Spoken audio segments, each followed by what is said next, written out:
G'day YouTube, this is just a quick overview of the new distribution release of PCLinuxOS 2013.07, so really for July as we are in now.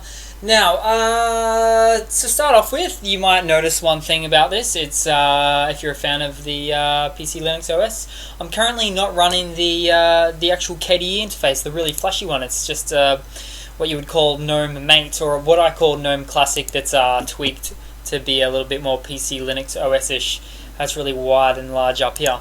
So I use GNOME Classic just because it's lightweight, it's better, it's just, you can find things really easy without trying too hard. It's just good to have.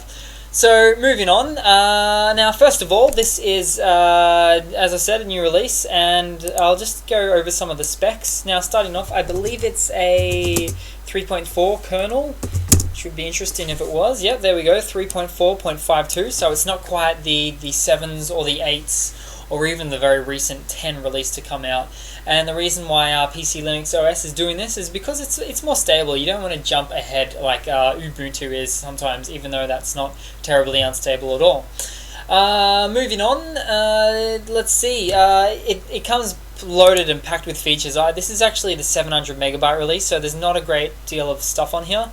However, if you were to download the 4 gigabyte full DVD disc, you're just going to get loads and loads of apps, and I really recommend that. So heaps of games, heaps of sort of, yeah, music and media, that sort of thing, trying to get that out. Funnily enough, on the 700 meg version, you've got Skype, so that's quite funny that you can see Skype there. Usually not a default application for a lot of things. Okay, now moving on.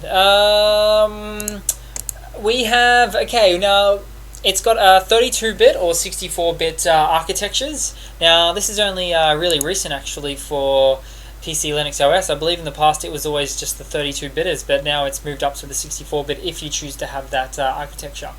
And it's quite stable, it's quite good, I really enjoy it. Now the package file format is RPM, so think Fedora, think CentOS, think whatever else is out there, so that's interesting to see as well.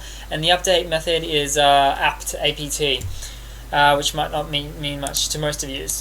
Moving on, we have its typical usage is for servers, not servers, but whoa, can't believe I said that. It's actually for just run-of-the-mill desktop usage. That's really what it's designed for. It's also designed for ease of use. It's also designed for just graphically easy to see and install. In fact, the installer is really graphical and easy to use. It just loads up, and it's very helpful and friendly and all of that. So this is just my quick review in a nutshell. A stable, nice, fully spec'd out in terms of applications distribution that I really recommend for a lot of newbies to Linux, that or Ubuntu, but that's a different story. So cheers guys, hope you've enjoyed. Please leave a comment and subscribe and drop me a line. Thanks for your time. Ciao.